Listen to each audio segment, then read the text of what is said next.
This is St. Paul, Minnesota, USA. And this is Kyoto, Japan.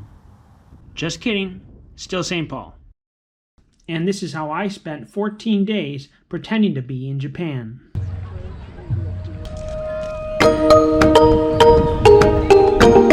What's up, guys? First day of filming for our trip to Japan. Things are not off to a great start.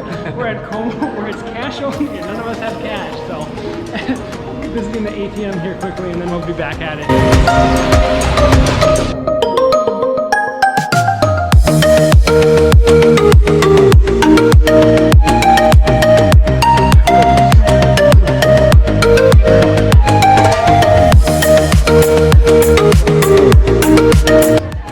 Japan rules, yo.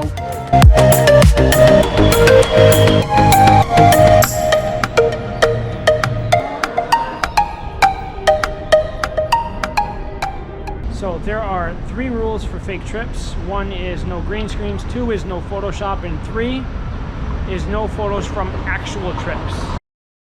So this is day 2 of filming. We are at MSP Airport Terminal 1. Part of what makes it seem so believable is having a couple of storylines, right? One of the storylines we've created is that Kotek and our luggage is gonna get lost, right? And then we're gonna have to replace it, of course, with clothing locally here in Kyoto. I feel like that adds a little bit, that storyline adds a little bit of drama to it, makes it seem a little bit more real and believable, right? Because who would add something like that to a fake trip, right? So sometimes it's just about the smallest of details. Like, I obviously can't make a video of me in Kyoto with the skyline, but I can make one here at MSP.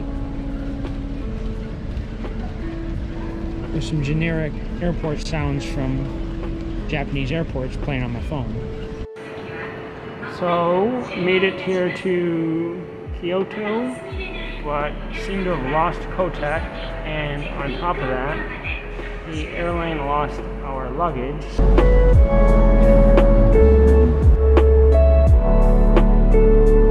What's up? All right, this is back at the airport, day 3 of shooting. Kotek's meeting me here today. It is the middle of August. It's about 90 degrees out, and I am, of course, way overdressed, but our trip leaves in January, so we've got to be prepared for that. Can't be wearing shorts and a t-shirt.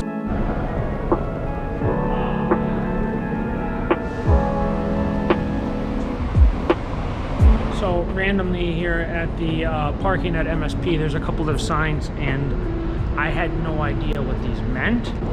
A simple Google search, I was able to find what appears to be Chinese, Japanese, and Korean.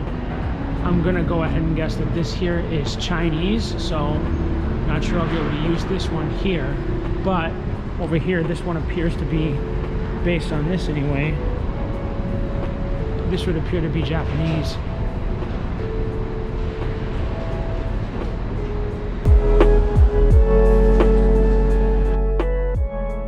So a large part of a fake trip is what's known as Bader-Meinhof, right? It's also known as frequency illusion, which is like when you decide you want to buy a red Jeep, you start seeing red Jeeps everywhere, right? As soon as you start thinking about something, suddenly it's like omnipresent to you. So as soon as I started thinking about a Japan trip, I started noticing things that I had been walking by or wandering past on a regular basis that I had never noticed before. For example, I sit at this bench overlooking downtown St. Paul all the time, but I never noticed the sign with the Japanese writing until literally days after I had decided that I wanted to go on a Japanese trip. Or when eating downtown St. Paul at the Music Forest Cafe, I happened to notice the Korean currency note framed above the register that, again, I hadn't noticed before until suddenly, well, I have a layover at Incheon Airport in Korea, and that would come in handy. Here are a few other things I learned on my Japanese trip. Both Minneapolis and St. Paul have sister cities with Japan. For Minneapolis, it's the city of Ibaraki, and on the southeast corner of Nicollet Island, there is the Bell of Two Friends, signifying this relationship.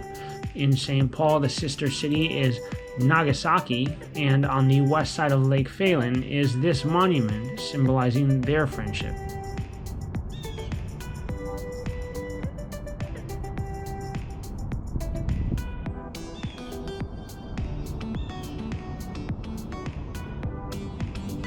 The Minneapolis Institute of Art has some amazing Japanese exhibitions, including some entire rooms set up. Our first meal in Japan came from Ichido Ramen Noodles in South Minneapolis. We ended up here because it was a few blocks south of the Minneapolis Institute of Art. The Four Seasons in downtown Minneapolis sat in for the Four Seasons of Kyoto.